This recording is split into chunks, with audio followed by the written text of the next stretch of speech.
guys, let's raise a glass. We have Tod Goldberg in the house. Ooh, look at that. He's I believe. Yeah.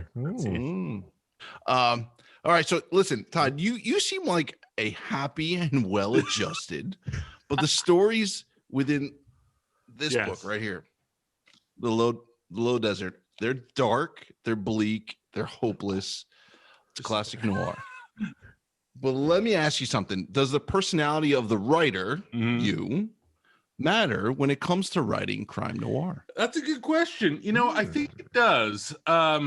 Because while I am a generally happy person, I should say so for the viewers and listeners. So today I'm particularly happy because today I was injected with a dose of 5G because I got the Pfizer vaccine today. So my Wi-Fi is great. I have a full Microsoft operating system in me. Is that the going thing now? Everyone says. And I'm also completely like it was like the Matrix. They give me the shot, and I'm like, I know every song by Dolly Parton. But so yeah, I mean, I think for the stuff that I write, that certainly my personality comes out in it, you know, because I really have a good time writing the stuff that I'm writing about. So yeah, I mean, there's a lot of stories in the low desert that are, you know, fairly bleak. But I think also like they're counterbalanced by the stories where you can tell that it's a bleak story, but I'm having a joyous time writing it. There's a story early in the book, the first story actually, The Royal Californian, which stemmed from an idea I had probably 25 years ago, maybe less than that, but a long time no less, where I always wanted to write a short story about a noir short story about a guy who sings Brick by Ben Folds 5 at karaoke. Now, if you don't know that song, listeners, stop this for a second and go listen to the pop song about abortion and then come back. And so I just had this notion like, what guy is that? I want to write that guy. Right. And it's an absurd concept, right? Like as a conceit, it's silly, right? It's just like a dumb idea I had. But then I have to build that world around it. And I'm going to build that world by building in as truthfully as I can characters who might reasonably react to that in a way that's different than you and I would. So yeah, I think, you know, the happiness that I have also comes from the fact that I'm pretty in touch with my darkest desires. You kind of have to be, right? You have to be able to touch that part to write stuff like that. Yeah, I agree. But I think you said something that is true, is if you repress all that and you feel guilty about all these, you know, the thoughts that we all have as humans, that to me is when you struggle with, you know, being happy. Right. I think when you can't admit to yourself who you are or what you think and flaws and all, you know, acceptance, that sort of thing. Yeah. And you know, when you're writing, as you guys know, like you want to be sort of emotionally free and vulnerable. You want to be open to whatever might come into a story at any given time. And so while, you know, a lot of the times I view myself as having a fairly good outlook on life, there was a period, say, from between about 2016 until about 2 months ago, where I was feeling angry. Nothing happened. Nothing happened. There wasn't anything going on there. A lot. And powerless and vengeful and all those things. And when you sort of look at the history of crime fiction specifically, you know, a lot of crime fiction is predicated on what's happening in society at that time. You know, when you look at sort of the rise of the pulps coming out of the Great Depression, like there's a reason for it. You know, people are feeling powerless. They're feeling like the world is chaos and they can't control it. And they just want some dude to walk into a small town and kill everybody, which is, you know, continental op, right? And so I suspect some of the stories in this book stem from a little bit of that feeling too. Well, I found Low Desert really entertaining and pretty fast read, but I have a curiosity about it. I found myself constantly chuckling when I'm reading about gangsters doing really bad shit like murder. Yeah. So is that your intended outcome as a reader reaction, or is it just really just something wrong with me? No, I mean, well, it depends. Like if you're chuckling in the short story Palm Springs, there's something really wrong with you. No. Yeah. So that's a story about a cocktail waitress who is working, you know, a series of dead-end cocktail jobs at casinos while looking for her daughter who has gone missing. If you are laughing at your way through that, Mike, that's something that you need to get right with before your time comes. Got it. Okay, I'm writing that down. But yeah, I mean, the last several books that I've done about this hitman who hides out in Las Vegas as a rabbi, the Gangsterland books, if you don't chuckle at the concept, you're not even going to really enjoy the books, you know? And so I'm building in absurdity to a lot of the stories that I'm writing, because what I want to do is have you feel like you're in an absurd world and then surprise you with an emotion that is really precise and human. Yeah. So even in a story like Goon Number 4, which is, you know, satire, by the end of that story, I also want you to feel sort of like I want you to laugh, but I also want you to think like, boy, this dude's got a really weird life. Well, even the first one was kind of pushing like people that. out the doors of cars and stuff. Got a clown in the back seat with guns. Like what? Yeah, that's that. Well, I gotta tell you, man, I love that story. I think you opened with that. Yeah, right. Yeah. That's we're gonna have to edit that out. Actually, that's a spoiler. Well, that's okay. There's people have been talking about the clown in that short story. Can I tell you guys where the clown comes from? Yes, please. Yeah, we'd love to. Yeah, so, please, because we talked about it before you came on air. So I live in Palm Springs, and it's a weird place to live. Like resort towns in general are weird places to live. Yeah. But so for the last 35 years, so when I was a kid, I lived here. I went to high school out here. And as you know from having my much older brother, Leon, much older. Our mom was a society columnist. So she went to parties for a living. Like her job was to go hang out with B-movie actors and like mid-level crime bosses, write about them, have illicit affairs, and do Ponzi schemes. Like that was her job. That sounds pretty good, actually. It was a great life. Great life. Wonderful retirement plan. Right? You have a 401k? No, I have a Ponzi scheme with little Mike down the street. Pays better.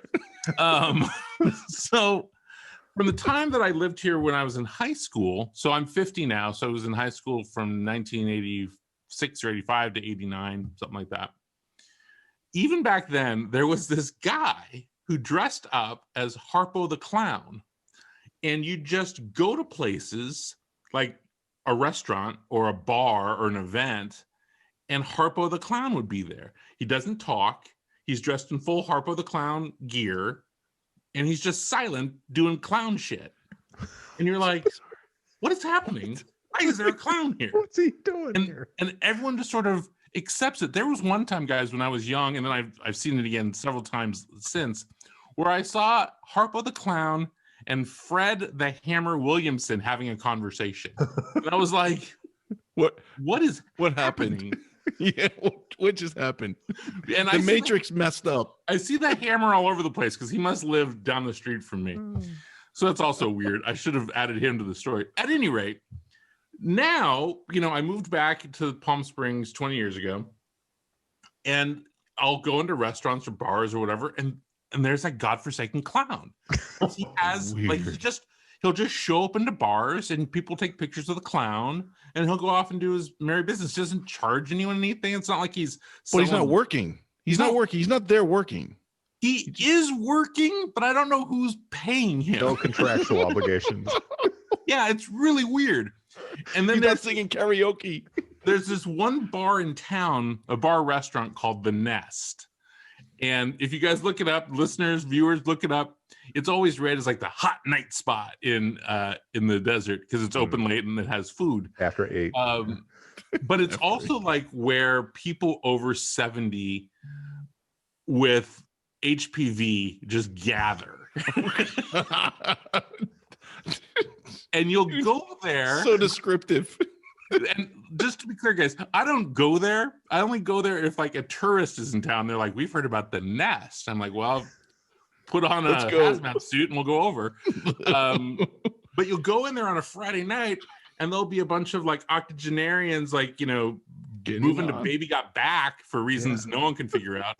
And out of the corner of your fucking eye, in comes the clown. It's highly disturbing. Sure, it's not a Coachella. It's very strange. There was one time my wife and I were out to dinner with two of our friends, and the husband in the couple we were with has a real fear of clowns, and his back was to the door, and Harpo comes in, and because I've known this dude since he was friends with my mom, he makes a beeline towards our table.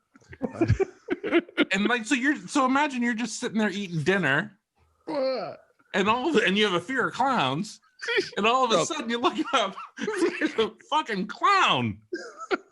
Why? It's true. He was very upset by it. So I wanted to pay homage. You did. Yeah, you did. And I want you guys to go look at Harpo the Clown at his website at some point, because you can order toys. Now I have to. I feel like next time I'm in Los Angeles, oh my gosh, dude, commute to you guys drive to the desert for a night in the season, so you know, between October and May, right? I can introduce you to a clown. I don't know about that. Well, saying one of the things that fascinated me as I read all these stories was there were very distinctive voices throughout, whether it be Harpo, the silent clown, but yet I recognize Tod Goldberg in everything, even if I can't tangibly explain that.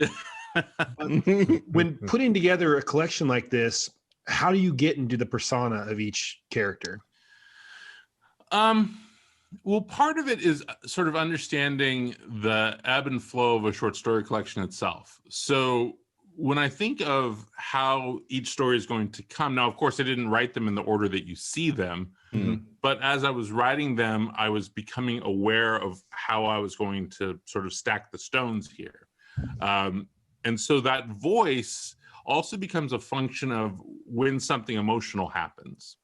So I'm adjusting the voice as I would in a novel, speeding it up and slowing it down to address what I know is coming. So I'm setting you up for moments. I'm setting you up for emotional moments, comedic moments, and sort of what I think of as gasp moments.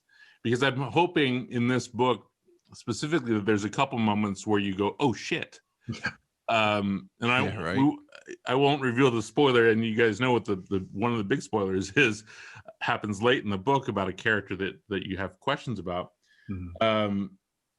And so I'm setting you up with that with voice. And so it is a conscious effort on my part, even though story 1 and story 9 might have been written a year apart from one another, or in some cases several years apart. I'm doing that each time, but also I still want each story to feel like it comes from me.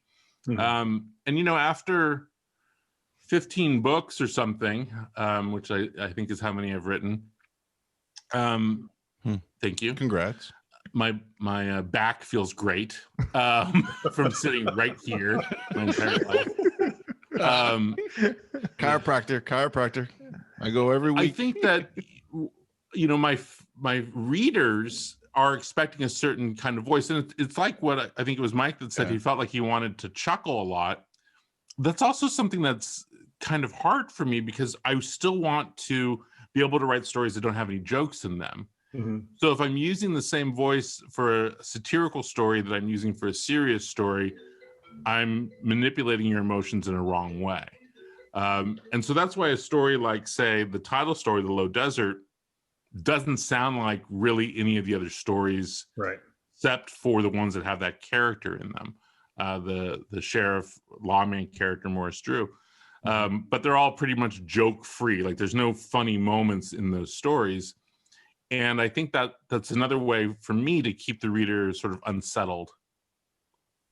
Yeah, it's true. I think I was waiting, not waiting for something to be funny or waiting for something shocking, but I found myself anticipating whatever was coming, and I didn't know what it was coming, but I was like, okay, is this going to be this kind of ending or this kind of, climax? And I was off balance the whole time in the best way. Sean, I felt the same way when the story with the cocktail waitress. I expected something at the end, and then when it didn't, what I expected didn't happen, it was still satisfying, which is kind of weird. Yeah, you know what I mean?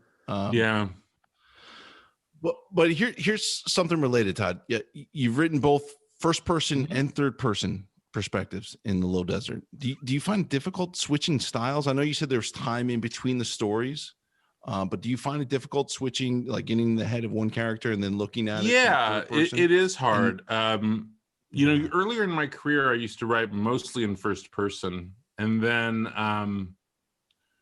a shift happened sort of in the middle. So my first 2 novels were first person, and then I had a short story collection after those first 2 novels, and then I wrote Bird Notice, and Bird Notice was all in first person because you want to have that voice of Michael Weston that, when you're a spy, you can use a modem as a bomb, dip it in nitroglycerin, have a Cocker Spaniel lick it. That's a chemical reaction. So you want to have the voice. Not poodle. Jesus, it sounds just like it. Oh God, it's perfect. It's shocking. I can turn anything into a bomb. So after writing all those Burn Notice books specifically, I got to tell you, I was tired of writing in first person because that voice was so pervasive. Like that Michael Weston voice, it has to be like the people watching TV are used to. It's got to sound like Jeffrey Donovan's vocal intonation. That's interesting. The genius of Jeffrey Donovan's acting. True. And listen, I love those shows, by the way. So I absolutely loved it. Dude, it's a wonderful show, and I enjoyed writing Burn Notice. But after like 10 seasons of it, I was like, so that's it. That's his range. That's it.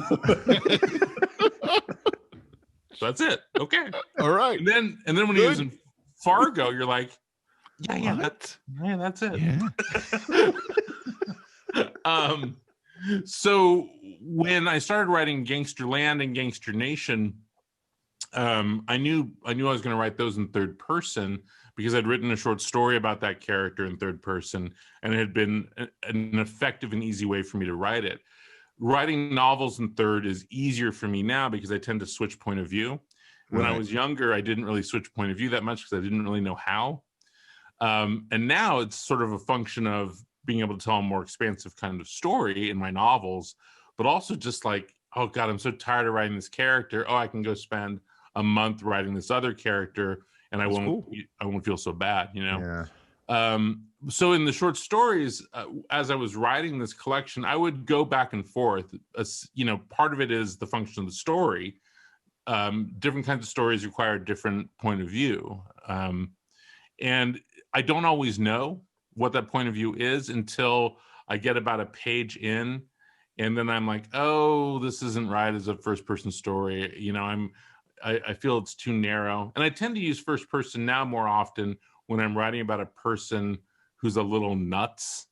And it tends to be a better voice for me in that, like I can capture that mania a little bit better. Well, Todd, let me ask you. I mean, this crime noir, does it function better first person as opposed to third person? Well, it depends. I think in first person, the nature of the first person narrator is an unreliable narrator, because I believe all first person narrators are unreliable narrators, is the essence of noir.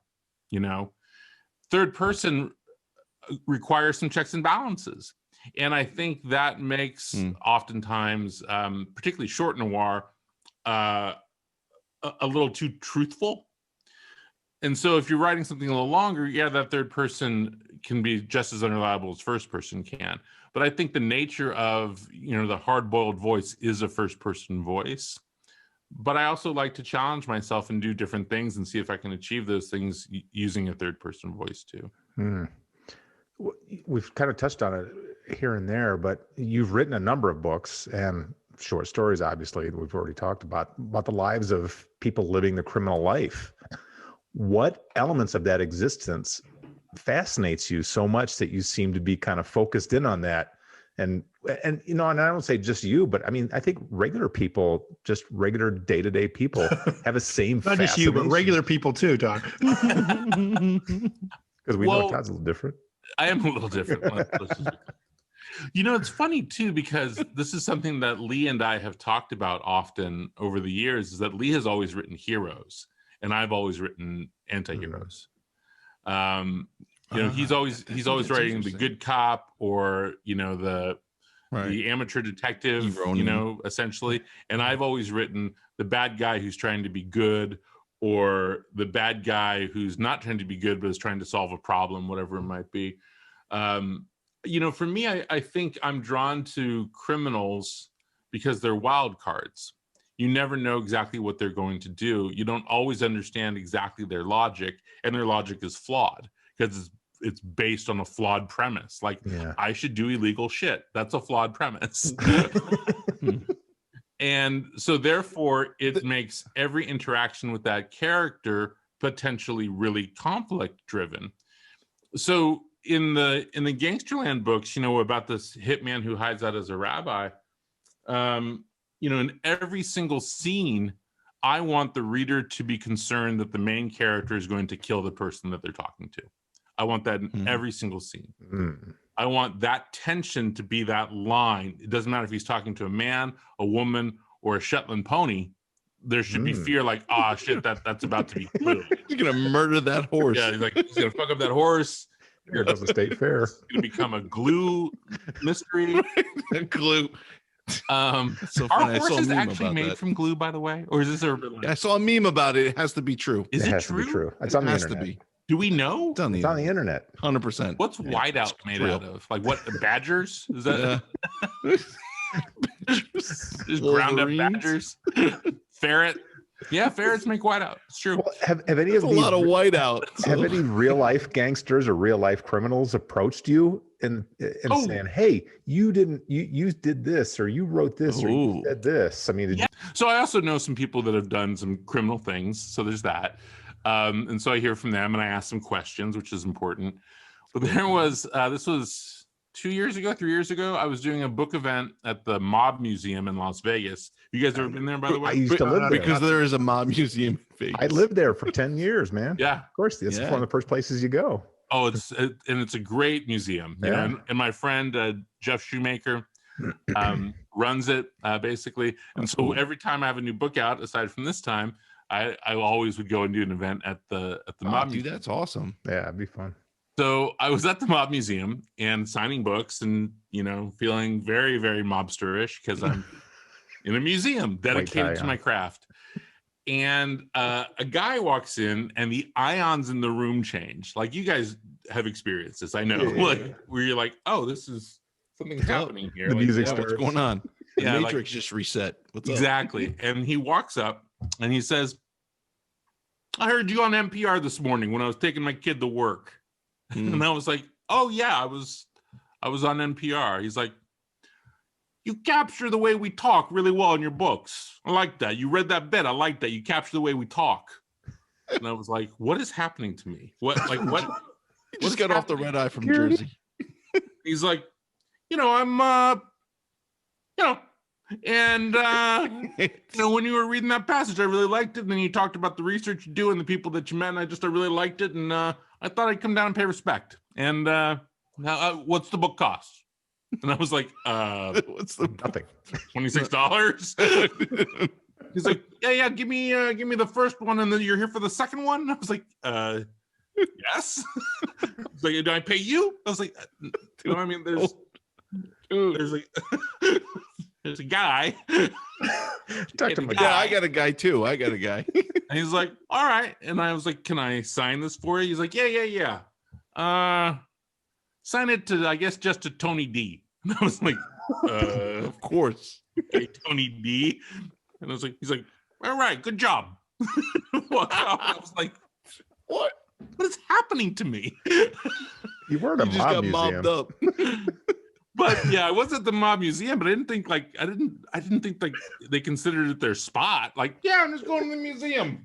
I'll be there honey, I'll be back. I don't have anyone to kill, so I'm just gonna go to the museum and see the guys. Like, what would have been even better is if you would have looked at him and he would have walked out and you would have looked over and there would have been a statue of him to the right. It's like Tony D. But yeah, I also have heard. By the way, you did that accent pretty good. Yeah, it was pretty darn good. That's not bad. I do voices. To be honest, the folks that I hear from surprisingly often are not mobsters, but guys that were in street gangs, because I write about street gangs in both Gangsterland and Gangster Nation, and a little bit in the Low Desert with Peaches Pocatio, who appears in Gangster Nation as well, where they were just like, hey man, you really, cool job showing like how this all works. And I was like, and also thanks for saying that we should have our own museum, because at some point in one of the books I'm like, Crips, Bloods, see a museum to the Crips and the Bloods, right. But you see separate one buildings. Yeah, dude, that's I was funny. like, well, this is great. Like I have a huge fan base of gangster disciples. That's you know it's expensive. Not the gangster disciples, or maybe. No, it's expensive to get out of those gangs, Todd. Good luck. I know. yeah. Now that you're in. Well, since we're talking about Sal and other characters, he's a character who's appeared in some of your other work, and there are a couple other characters within these stories who have.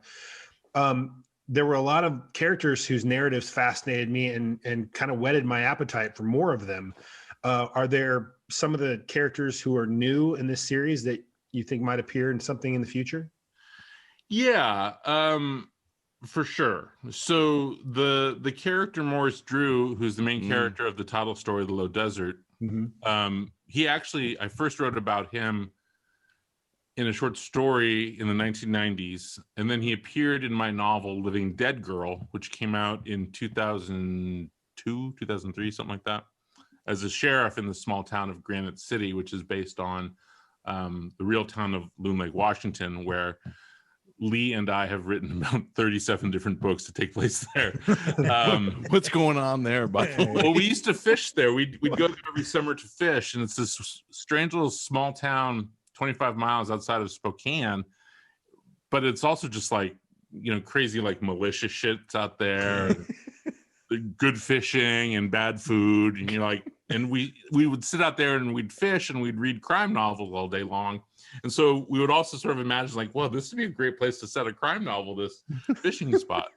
And so over the course of both of our careers, and also our uncle Burl Bear, we've both, like, without ever mentioning it to each other, set stories and books and screenplays and stuff in the same exact place. And so there's always a mention of Loon Lake or Walla Walla, Washington, and all the things that we do. Nice. But so Morris Drew, who appears in Living Dead Girl, he's the main character of The Low Desert and of The Last Good Man and The Salt in this book. And I've been wanting to write about organized crime at the Salton Sea 25 years. I've wanted to do it. Wow. And, for a long time, I didn't think I had the skills yet, to be perfectly honest with you. And this is the thing that I think you guys have all probably experienced yourselves, is like that moment when your ambition and your talent meet and you finally feel like you can write the stories you want to write. It's cool. Yeah. And I'm still waiting for that moment, but that's tomorrow. Tomorrow. It might just be that I got that vaccine, and so I'm just you're good, dude. I gotta get that shit. I'm like, can I get the vaccine that also boosts my sales by 9%? Boosts my sales. It also makes me a full 6'2", instead of the 6'1" that I clearly am not. Right. So I'd wanted to write that story, and I've had the champagne problem of the last 12 years of my life of having books under contract that are not that story. Which is like, that's a huge champagne problem. It's like, oh my God, poor Todd. He had to write all those other books. Oh, you poor bastard. Yeah, like, what a poor bastard. New York Times bestseller for Mr. Goldberg. Awful. They had to write those books that paid for that house that he's in. We'll have a GoFundMe for you at the end. Yeah, don't worry. All that time spent buying sweaters that people on Hallmark movies wear. You're like, yeah, there you go. Yeah, did that just right.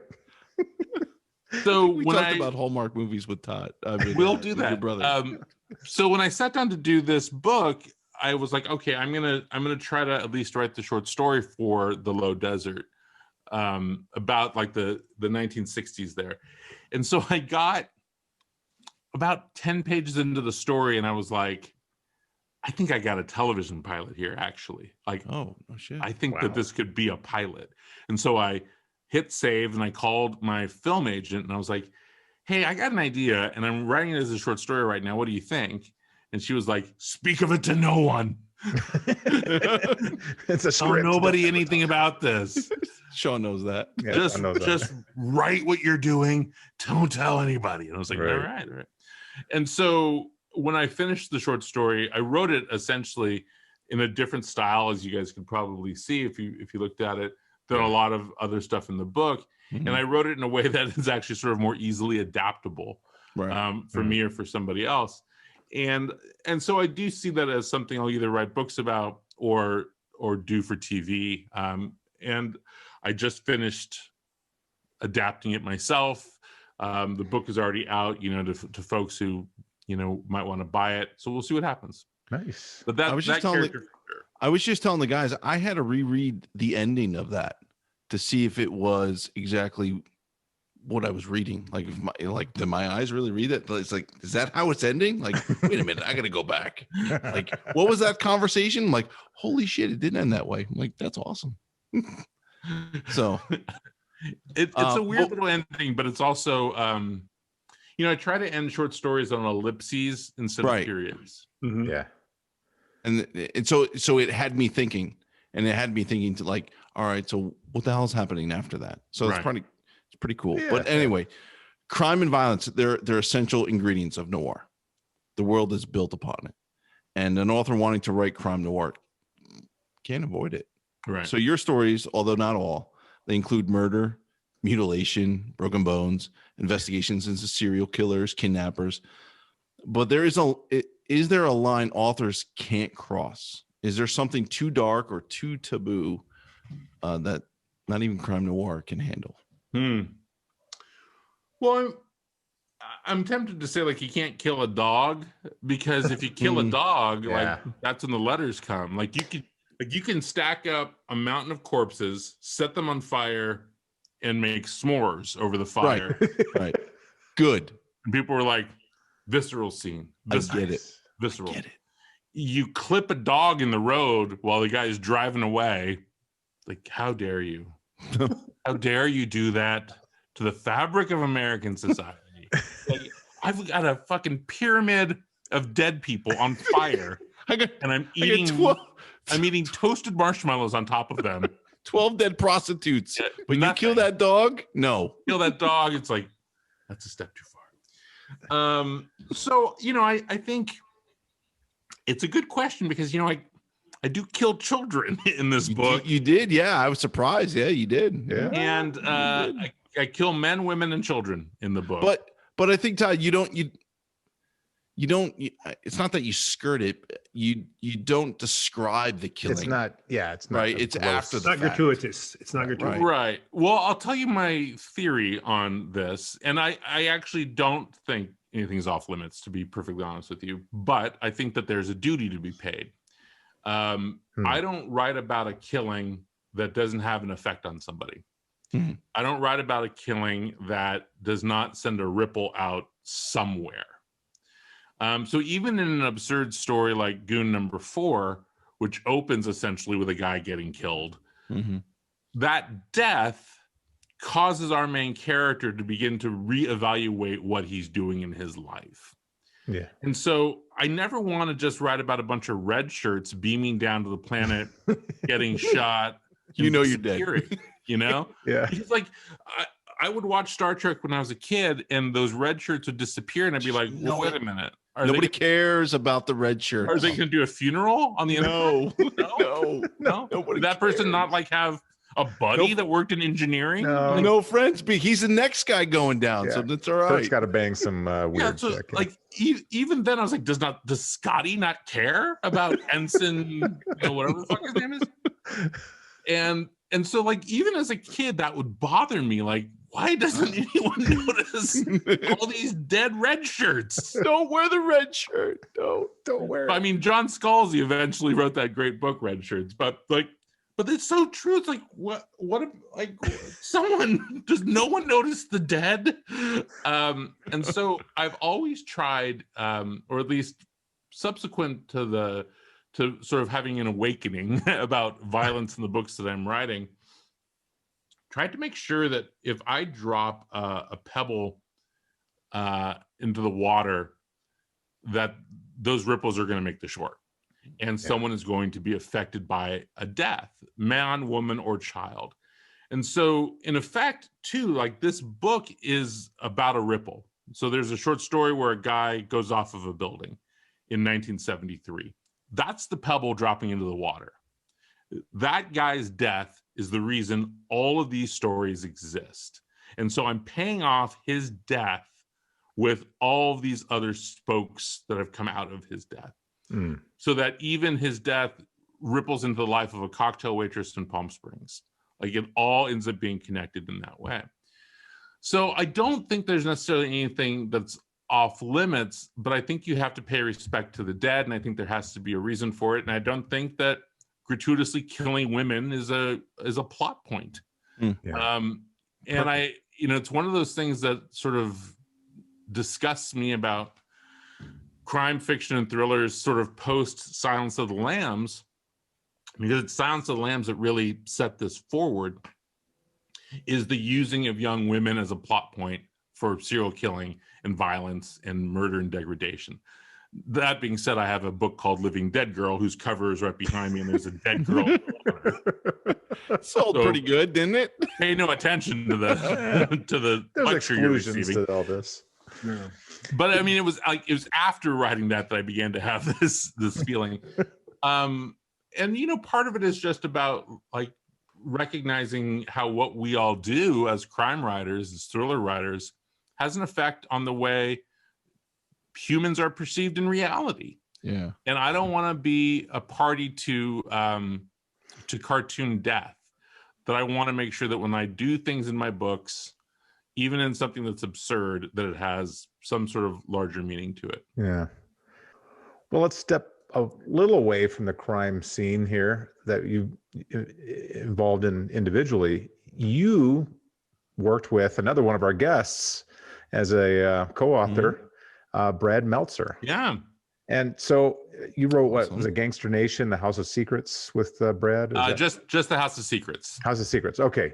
So how did that idea come up for the two of you to come together to work something like that?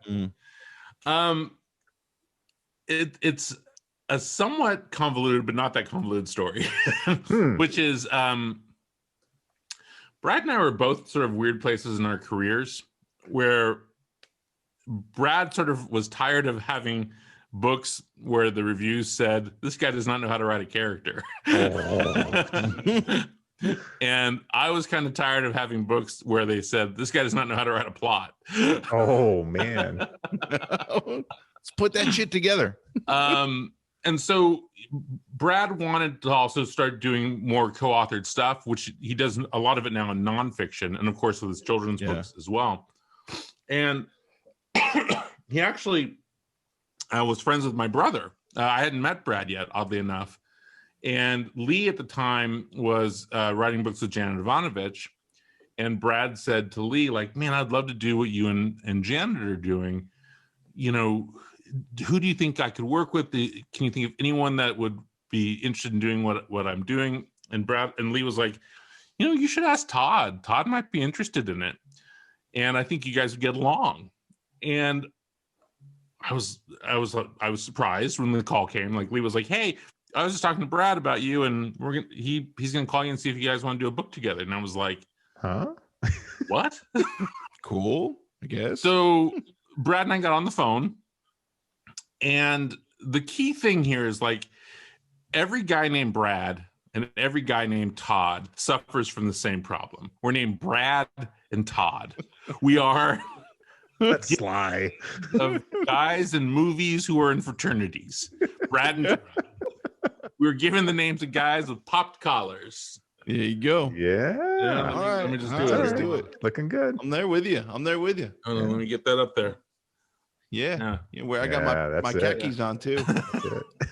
Brad and Todd are very similar in history, right? Yeah. And so we got along great, just talking on the phone. And he was like, "Look, I got an idea for a book. I can't quite crack it. If this seems like something you want to do, let's talk about it." And so I ended up flying out to Florida and spent a week with Brad, just getting to know him really, and talking about story and talking about our theories of story and all those things. And it just, after that, like, it seemed like, why not? Let's see. We're writers. How bad could this be? Yeah. And it was a really good experience. It was hard. It was really hard. Because I think both of us are pretty type A. And both of us are also, this might sound shocking to you, fairly polite. Polite type A's. A little bit. Polite type A's. Yeah. And so it took us a while to figure out how to fight.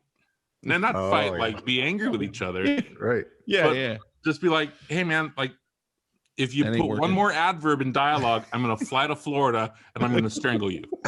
You kill Brad Meltzer? Come on. I will kill Brad Meltzer over an adverb. You can't kill Brad Meltzer. And he'd be like, if you'd write one more sentence about someone thinking about their mom, I'm going to fly to California and I'm going to strangle you. Like, we had to figure out who we were as a team. Right. Within sort of the construct of also having a deadline to write this book. So it was harder than I think both of us thought it would be. But it was also really enjoyable. I just loved it. And I learned so much from Brad. We write completely different kinds of books, really. Sure. But I was a terrible plotter, and he really needed to have someone show him like how to make a more three-dimensional character that's not even the main character, so that your secondary characters are just as round as your main character. And I think the result of both of us working together actually showed up better in our next books. His next book, The Escape Artist, was his best reviewed book he's ever written. Yeah. It was a great book and a great cover too, which was fantastic. And my next book, Gangster Nation, was more intricately plotted. And people were like, "Oh my God, Todd finally learned how to plot." Dude, that's an interesting dynamic. Though. It really was. And the other and more important aspect of it, and House of Secrets was great. It was great for my career. It was life-changing. You realize, like, when a book spends 2 months on the New York Times bestseller list, like, that's a different kind of life than than what I was doing, right? Yeah. It's a different kind of experience. And it makes you understand the business side of it in a completely different way too. But the bigger thing is I got like a brother out of it. He's just the absolute best guy. I mean, I think of him as like a big brother, even though we're the exact same age. Well, he's bald, so he is bald. And what's great is anytime we get on the phone and talk to each other, it could be 6 months, it could be 5 minutes. It's like we just got off the phone. Yeah. Nice. And I just love him to death. And he really has been just a huge champion for me and my work. I love his family. They're just good people. Everything you think is true about Brad Meltzer is true. Yeah. He's 5'4", and no, he's great. And you guys will start a band and call it Mama's Adverbs. Yes. And we'd like to do another book together, but again, in sort of the series of champagne problems that we have, neither of us have the time yet. Right. His new books with Zig, are great. Yeah, they're awesome. He's got his nonfiction books he's writing with Josh Mensch that are super fantastic. Successful. Yes. It's awesome. And his children's books, obviously, he's got the show on PBS. Yeah. And so I'm the number one Brad Meltzer fan in America. Nice. We love him too, but we're here to talk about you, so shut up. Yeah. More importantly. Right. Dare you, Mike. No, so dare you ask about him. All right. Now, let's talk about dialogue. it's very key in any story, but I think in some ways in noir, because of sort of the absurd qualities, it's even more character or important. It's got to be whip smart. It's got to be concise. Right. Does dialogue come easy to you, or is it something you really have to work on? It comes easy to me, to be honest with you. It reads like probably a more compelling conversation if I say, no, I work on it constantly. It comes easy to me. And part of it, I think, is related to something I haven't been able to do recently, which is I just love to go out and eavesdrop on people. Yeah. There's nothing better for me than to go to Target with no reason and just walk the aisles and listen to people fight about like Woolite. Like when you're arguing with someone about Woolite, like it's about something more, you know. This problem, good. Yeah, there's another problem. Yeah, like when you're like yelling at each other about what crest you're gonna buy, it's not about the crest, I assure you. Yeah. And so I love being able to hear those voices, and of course, it's hard to do that during the middle of a vast global pandemic. But I also feel like dialogue is the thing that as writers, that should be the thing we know how to do, because it's the actual thing we do every day. Right. I don't walk around describing the colors of the grass every day, but I absolutely have conflict-oriented dialogue every single day. Right. With yourself. With myself. The other voices. With people on the internet, with my wife, with my dog, with my students. Amazon reviews. With anyone on next door who I disagree with, which is a lot of people. But I also think that with dialogue, you should be able to tell the whole story in conversation. I do stick to that sort of dictum of Elmore Leonard's of don't write what people skip. Yeah.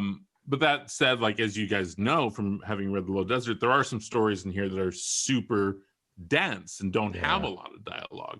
And so if I'm not going to write a lot of dialogue, that narrative voice has to be so strong and so detail oriented that you're getting essentially the inner dialogue of someone in a very compelling way.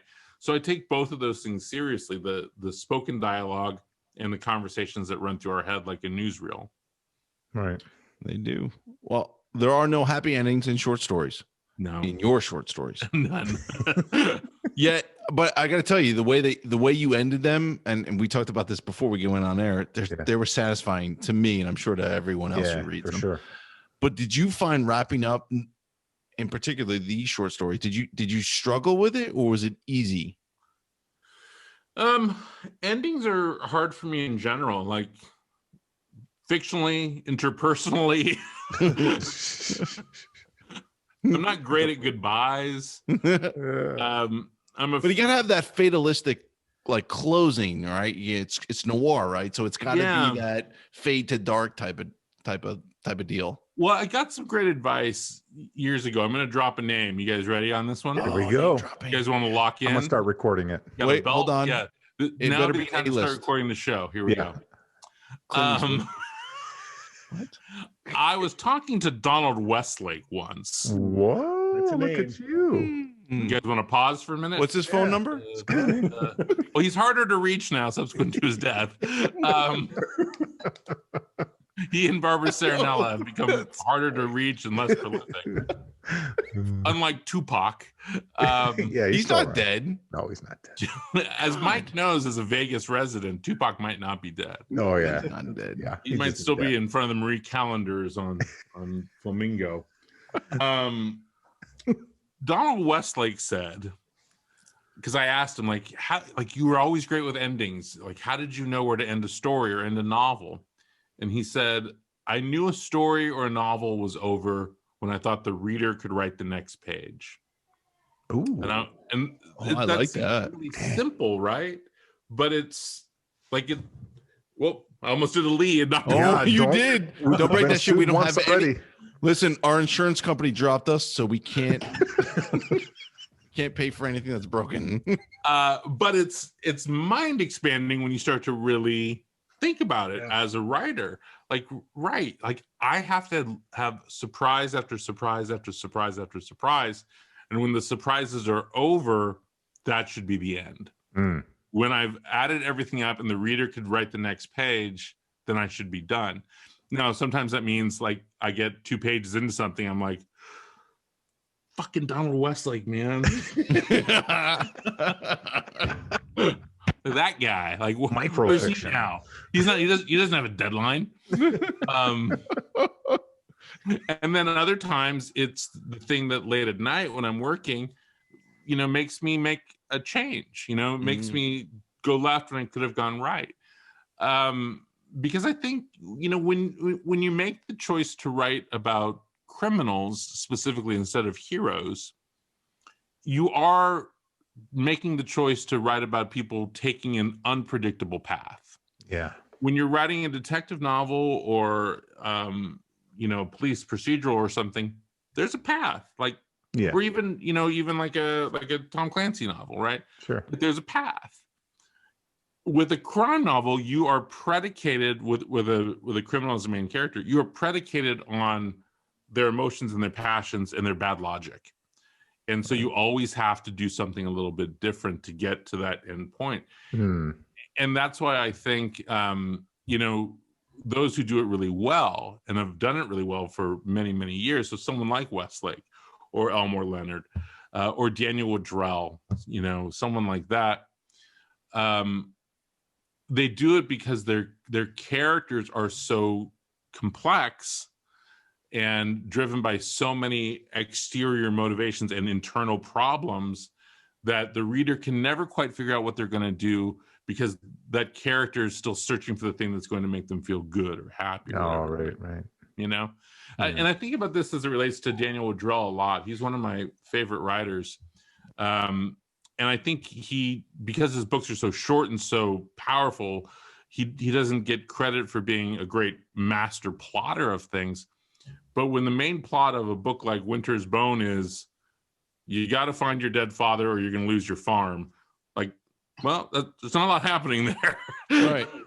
So what you have to do is make the internal imaginations of that main character, Reed Dolly, and the external embodiment of those problems so emotionally complex that it drives us forward when we sort of intuitively know at the end already, well, they're probably going to save the farm. Yeah. So what gets us there? What allows us to be engaged long enough to get there? And it's got to be this character going through some shit that we can't predict. No one could have predicted when they started reading Winter's Bone, oh, she's going to go out in the middle of the night with a bunch of crones who just beat the shit out of her, find her dead father, chop off his hands with a chainsaw underwater and drop him off at the bail bondsman. Like, that's never coming up. Yeah, like never saw it. Like, no one, when they opened up that book, is like, oh, I know what's going to happen. She's going to find her dad in a swamp with some crazy ass crones. They're going to get that, and they're going to, like, no one. Well, that's why I think crime noir is so character driven as opposed to plot driven. Like, it's all about the character. Like what's going on. You can't expect it unless you know what's going on inside the character's head. But hey, boys, let's raise a glass because Tod has gotten through the traditional portion of the interview. How did that happen? The glass is empty, but I want to raise it anyway. Well, mine's not because I refilled it. Delicious. Delicious cup. So now we're going to go with a lightning round where we're going to ask you stupid questions. Ready. And hopefully we get stupid answers back. Not that they weren't before, but I was made for this. I do have to apologize and sort of also kind of take credit. It was the first time I've ever had to tell a guest to shut up. I told you to shut up about Brad Meltzer. That's the first time that's ever happened. You did. We're going to edit that out. We're going to apologize and also listen. Brad Meltzer's awesome. We love Brad. No, he is. I know. I'm going to say that. All right, so lightning round. We're going to ask 3 questions. I'm going to start off. I'm going to ask 3 questions. Mike, Sean, they're going to ask 3 questions. Right. So Mike, 9 questions in total. 9 questions of stupid. They got to be stupid answers. Just if they're not stupid answers, they're not going to be funny. And then Lee was funny, and we need you to be funny because it's just. Let's be clear here. Like, I think the 4 of us together can admit something important. Number 1, I'm better looking. We got that part. Okay. But also just funnier in general than my brother. All right. There it is. Since you're here with us now, Gauntlet has been dropped. Like, there it is. We will tout this show as the funniest Goldberg. Yeah, like, oh my gosh. Amusing guy, funny, nice. Generous. Yes, it's good looking and funny. It's crazy. Not quite as good looking and not quite as funny. There, Continue with your dumbness. you know what? And that ends the show. Let's end it right there. No. All right. So I'm going to ask my first question. Mike talked about laughing while reading your stories, and I laughed a bunch too. And I found, for some reason, I was thinking of a line from The Godfather. Had nothing. Godfather has nothing to do with your story, but there's a line in it where it says, where they whack a guy. They're like in the middle of not a cornfield, but there's like it's Jersey, so it's like wheat, not wheat, but I don't know what the fuck it is. But they're anyway, on the road. he says, "Leave the gun." Take the cannoli. They're on the road, but it's Right. not on the road. But they're like in Right. a dump area. But they said, "Leave the gun, Right. take the cannolis." Right? They just shot the guy. Take the cannolis. So if you were in that scene, what would you be telling the person to take out of the car? Well, I would actually quote Valley Girl. I'd say, when they attack the car, save the radio. That may be the first Godfather to Valley Girl segue I've ever heard. I'm not gonna. I never saw that coming. No, just like his books. No, It's I say it every time I leave the car. Like if we go to the grocery store or something, and my wife's like, "Oh, I want to finish this text," I'll say, "All right, when they attack the car, save the radio." All right. Beauty. All right. So Philip Marlowe has been played by Bogart Mitchum, right? But it's been 40 plus years since it's been remade. Since Hollywood loves to remake stuff, who would play Marlowe now? Who would make a good Sam Marlowe? Rockwell. Oh God, that's Wow, I never would have thought of that. I think he would be a great, if he doesn't sort of play funny, I think Right. he'd be a great noir detective. I'd watch him act the phone book. I love that guy. Yeah, I no think kidding. he'd be Right. terrific as that. Yeah. Or also maybe That would be pretty cool. Chris Pine, someone like that. I'm taking his lead every day. Chris Pine? Chris Pine in Hell or High Water as Marlowe. Yeah. Oh yeah, he's freaking great in that Yes. movie. I forgot That was about an awesome movie. That's That last he's done a scene. ton of shit, man. That last scene when he's in the front of the house with Jeff Bridges, they had that conversation like, "Why don't you come on by one day? We can end this conversation." Maybe I will. Like, oh shit! Love that scene. There's a reason why he's an A-lister. There's a reason why. All right. So your brother your brother Lee has told us about the Lee Goldberg Facebook group page. Because there's a bunch of Lee Goldbergs. There are also a bunch of Tod Goldbergs. Oh, are there? There are. Huh. But from the way you just said that, I'm assuming you're going to answer this in the negative. Is there a Tod Goldberg Facebook group? There's not. And if not, you have to make one. There's not. The only other Tod Goldberg. So like Lee has like 5 different TV weathermen that have the name Lee I know. Goldberg. Right. Really weird. Because as a people, Jews aren't great with weather. You know, it's just like, it's gonna be hot. We're gonna be in the desert. They got God. What are you talking about? They don't have good weather. They got God. Like, here we are in the desert. Another 39 years. What's the weather? Okay. The only other, We're getting manna. We're good. like, I've encountered a Tod Goldberg on Twitter who is some sort of like tech bro guru. Wait a And minute. sometimes people will tag me Really? accidentally, and I'll give them advice. Like, oh yeah, we'll get a 20-pin thing and plug it into the doodad. But no, there's not a Tod Goldberg group, I don't think. Oh man. You need to make one. Right. All right. My questions. All right, I'm ready. Why were you the family favorite child? Well, you know, the thing with the youngest child, of course, is by the time I came along, everyone was so beaten down and sad by Poor Lee. by the Poor 3 Lee. previous children that had come along. And so I was adorable and funny. So I was well loved from an early age. Also, I think, you know, and this is true, I am the most loved. Yeah. It's just true. Yeah. Oh, okay. The youngest always is. The youngest always is. But also, I'm actually a bit of a peacemaker. And my sister Karen, who is the second oldest, she and I think, have a lot in common in this regard, where we're both sort of like, all right, we're going to solve this problem and we're going to make it all go away. Like we can talk to, when our mom was still alive and was being insane, Karen and I could talk to our insane mother, whereas Lee and our other sister Linda would just be like, nope, she's fucking dead to us.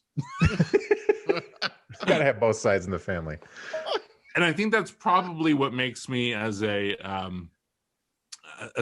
professor. So I direct the graduate school in creative writing at UC Riverside. Yeah. And I think to have that job and to have a bunch of writers, like for you to be in charge of a bunch of writers as the faculty that work for me, and then in charge of a bunch of writers of the students who come through the program, like you can't just be one of those people who flies off the handle. You got to be a person that can listen and can talk and can empathize. Sure. And if need be, can be a little charming periodically if you have to make both you and the other person think you're pretty great. And so I think that all played a role in being the favorite child. But to be honest, the dog, Sam the dog, was everyone loved her more than me. Also, she shit on the floor less. Hey! All right. If you Chris has actually left his body. Chris just left his body. If you lived in the 1930s and you had to join a crime family, which one would you have chosen? Ooh, I might have chosen the green ones. Do you guys know about the green ones? Mm-hmm. So the green ones were a crime family in the Midwest, and they ran steak distribution. And so they were in the meat game. Not the pork guy. From like Kansas City all the way up to Illinois. They were in the meat game. I'm like, hey, look, I don't take a lot of drugs. I mean, I live in California, so edibles are fine now. Like I can do that and listen to Jesus and Mary Chain records and feel content with myself. But in the 1930s, like if I could be like busting kneecaps and then getting a fillet. I was gonna say, you're using the product.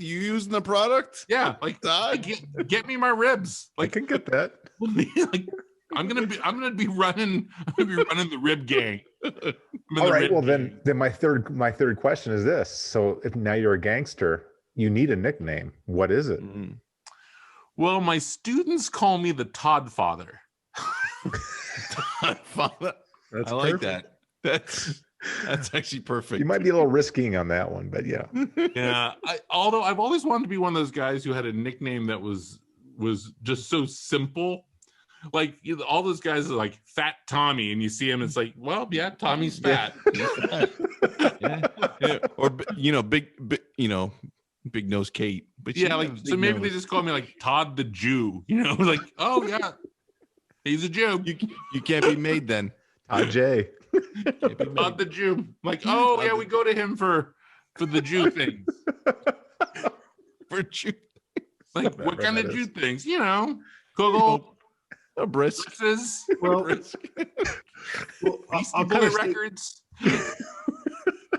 Attorney stuff. These are accounting, ophthalmology, neurosurgery. Yeah. My first question also relates to your name. What happened to the other D? This is a good story. So I am named for a man named Todd who helped smuggle my grandfather's family out of Russia in 1919. What? Oh, that's a cool story. So in Britain, which is a country on the other side of the Atlantic, Todd is frequently spelled with only one D. And this was a British man who helped smuggle our family out of actually what is Ukraine. So our family, our great-grandfather came to America at about the turn of the century. He and one of his brothers, one brother was out in like Sitka, Alaska, and then my great-grandfather ended up in Walla Walla working in hides and wools and things like that, and left the family in Bar, Ukraine, while he was making money, and then essentially paid for everyone to get out of Ukraine, which was at the time in the Pale of Settlement, as the pogroms were going through. So he smuggled them out in 1919 with the help of this man named Todd. My next question is actually a write-in from somebody in jail who has $100,000 bond. No, but actually, Palm Springs, you live in it's kind of a nutty place. What is the craziest urban legend that you've heard about? This is a good one. So it's a funny question. You should ask this. So you guys all know that Bob Hope, or maybe you don't know, Bob Hope lived here for 1,000 years. Yeah. And so when you drive down the road, you can see Bob Hope's house on top of this mountain bluff. And as a kid, when I was living here, there were these little homes. So his house is on the top of this mountain bluff. And then there's a bunch of houses that are built into the side of the mountain just adjacent to it. And then there's an expanse of open desert. And there's these weird little old block homes that were built there that were crumbling. And the urban myth, and it's somewhat based on reality, but we'll get to, is that a bunch of the little people from the Wizard of Oz moved right there and built tiny little homes, and that Bob Hope, his security guards, helped keep them safe in this little town, which had a name that is not proper to use anymore. And so at night, when we were in high school, you would go and you would try to break into the little town. Of course you would. And go rummage through their homes and stuff that were these ruins. And it was like this profound urban legend. And so you'd go there, and part of the urban legend was that it was guarded by a giant. Like, which is that's the stupidest part of it. But you'd go there, and it was down this long desert road, and there was a chain link fence, so you couldn't just walk into this little area. And there's a giant African-American dude who was a security guard. Oh my gosh. Like, and not giant, like 9 feet tall, but like 6'5" and of substantial girth. And you're like, holy shit, like there's an enormous man here. Maybe this urban legend is true. And it would perpetuate for like years and years and years. And so I don't know when it was. I guess it was when I started the MFA program. So the MFA program that I run for UCR is a low residency, which means that the students are only in person for 10 days twice a year. And we meet at a beautiful resort in Rancho Mirage. And so one night I was out to dinner with a bunch of the faculty, and we drove by Bob Hope's house, and I was like, do you guys want to hear a stupid urban legend? And so I tell them this whole story, and everyone's like, that's nuts. Like, this is the dumbest thing I've ever heard. And then they start Googling around, and they're like, apparently, like, it's somewhat based on reality that there was a few little people that happened to live in that neighborhood. Dude, it was sort of a movie colony area over there. And so there was a house that was disproportionate to the other homes, but it wasn't, in fact, a gated community filled with little people guarded by a giant. Wow. So that's one of the more profoundly stupid urban legends that is somewhat based on truth. I knew there'd be one, but that exceeded expectations. The last question's easy.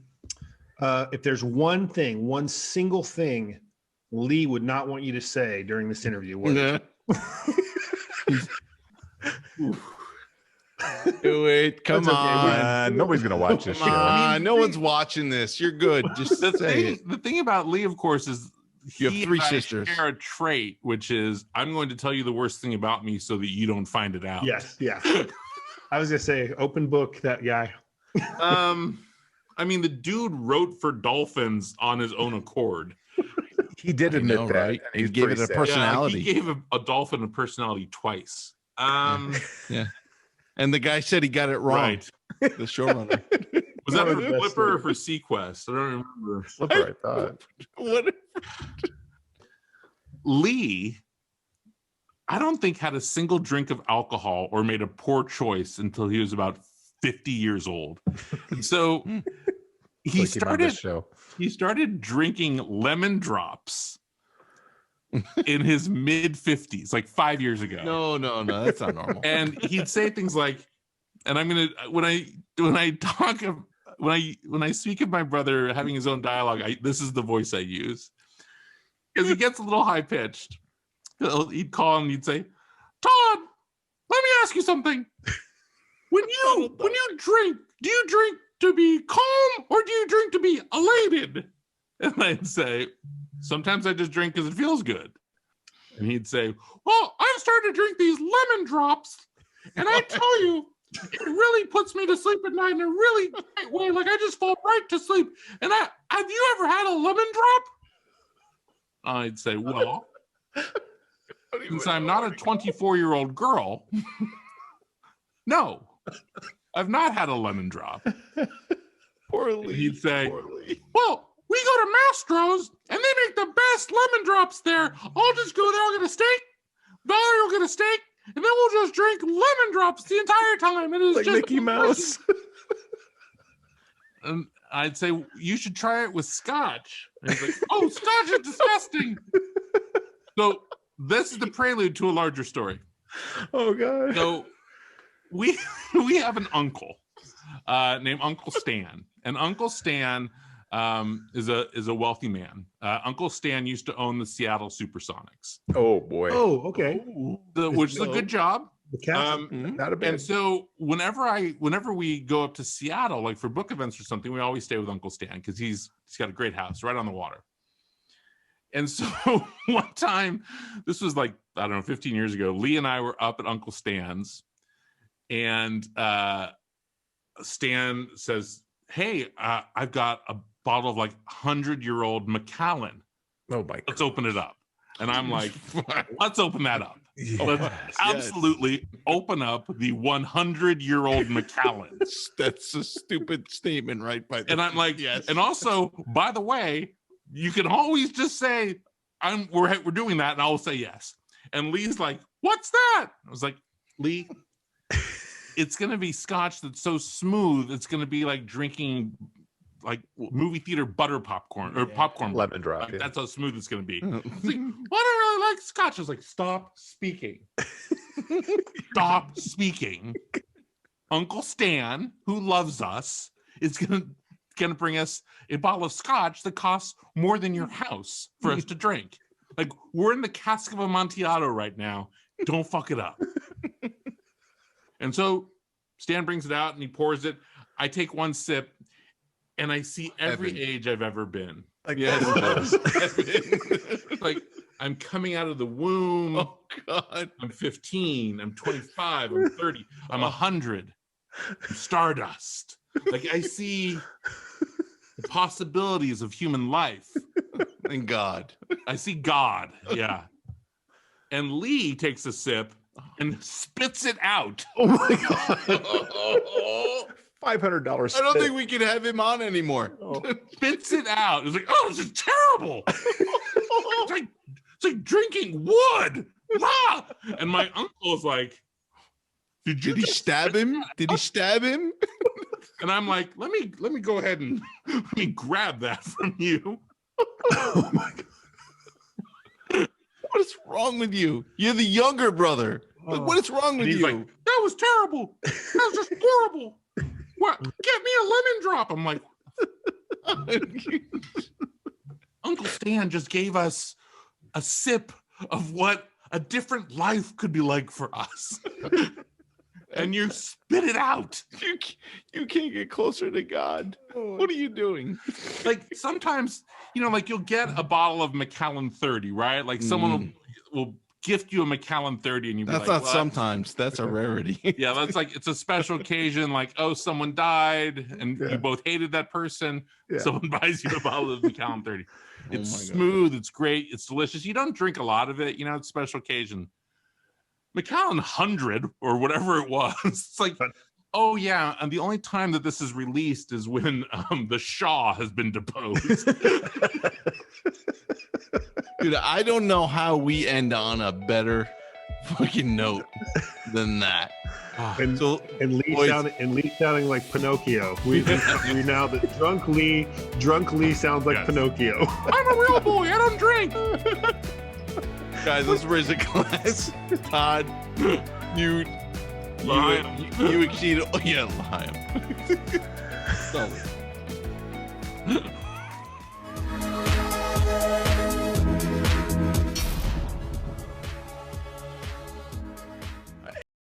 Hey boys, listen, Tod Goldberg, one funny son of a, you get it. Not only that, he writes some kick-ass noir. I mean, you read this stuff and you're just like, man, this guy's good. Yes. His dialogue, his plotting, his characters, they're stupendous. And is he funnier than his brother? I don't know. But he's a funny bastard. Yeah. And we loved having him on the show. So let's raise a glass to Tod Goldberg. Sir, you are welcome on the show anytime you want to come on to promote anything. Buy the book. Buy it. Buy the book. Times. Later. Congrats.